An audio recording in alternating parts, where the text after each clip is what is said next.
Hello there, my name's Annette with Sunbeam Fabric Art. Welcome to my channel.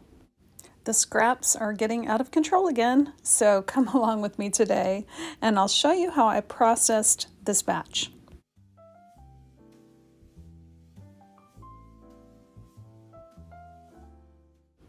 This batch had a lot of pieces that were already in strips of some size or another.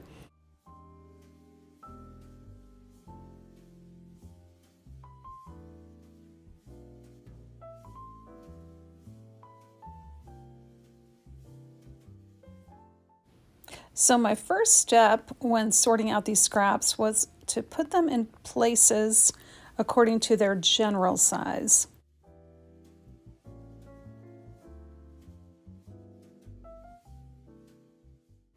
For example, I am putting strips or things that I want to cut into strips on top of my sewing machine to the right.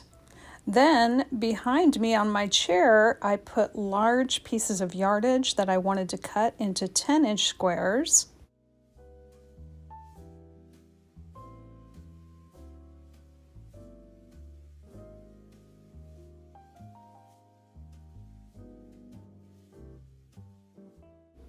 When I was making that scrap bolt video a month or so ago, I noticed that I had purchased some garage sale bundles for $5. They were in little plastic bags. I didn't use them at that time, but today you will see I am taking those out of the plastic bags and I am sorting them out. I created a small pile for small crumbs and scraps and small pieces and placed that behind me as well. And then anything that was already pre-cut to a size like a charm pack or a jelly roll, I put those in the correct bins. Well, the largest pile by far was the one on my right on top of my sewing machine. This was all pieces of fabric that were suitable to cut into some small strips. Some I cut into 2.5-inch pieces, some 2 inches, and some even smaller. I mixed it up on purpose because I do have an idea of what I want to do with these strips, and I don't want them to all be the same.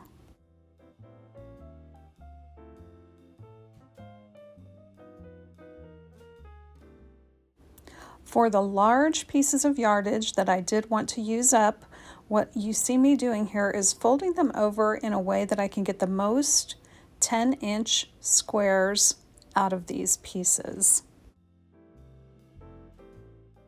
For example, this piece was almost a yard of width of fabric, which is a little bit more than 40 inches. So I just folded it over into fourths and I cut my 10-inch squares off. And of course I saved any usable strips from this.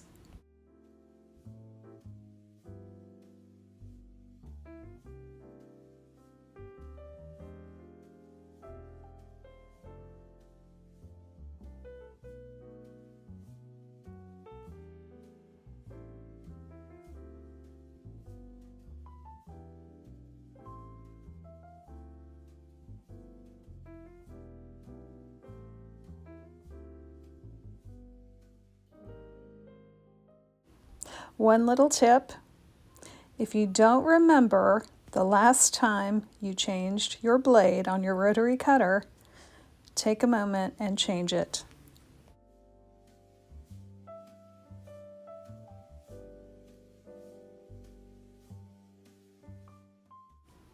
Well, I continued taking the yardage that I had set aside to make 10-inch squares out of, and I kept cutting them down to size. And any strip scraps that were large enough, I added those to my scrap pile as well.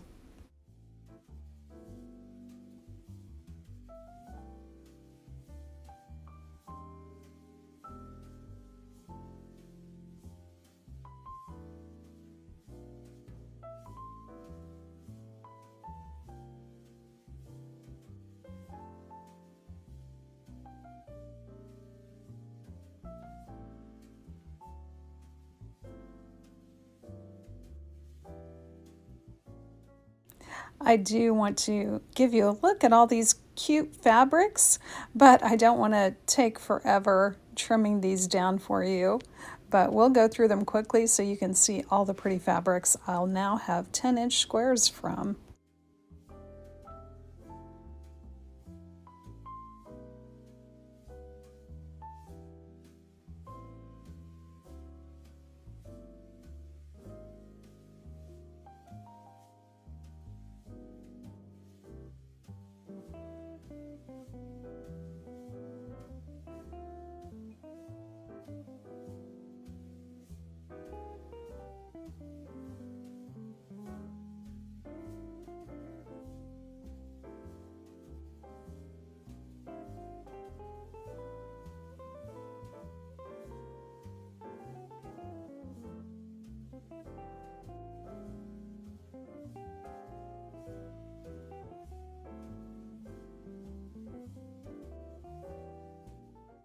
This fabric is beautiful. It's a black pattern with cats all over it, and I just wanted you to see it was somebody's pieced backing. So this piece was really, really long, so it took me a little bit of fiddling to figure out how to get this into a fold that I could cut my 10-inch squares.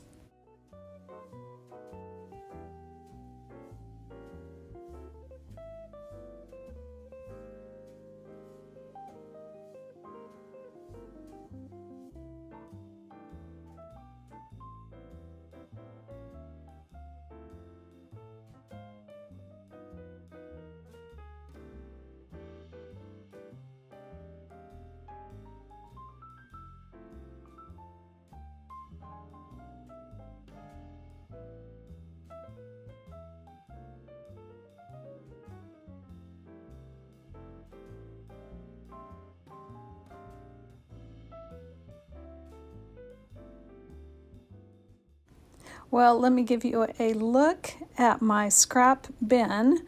Now it just has the small crumb pieces and anything smaller than, say, 5 inches. So there we go. And here are some pieces that are a little bit larger than 5 inches, but I did not want to cut them down, so I'm putting them in the scrap bin next. And here is the pile that I have an idea for. These are all strips, and they're not all the same size of strip. They're different lengths, different widths, but I do have an idea for how I'm going to process those.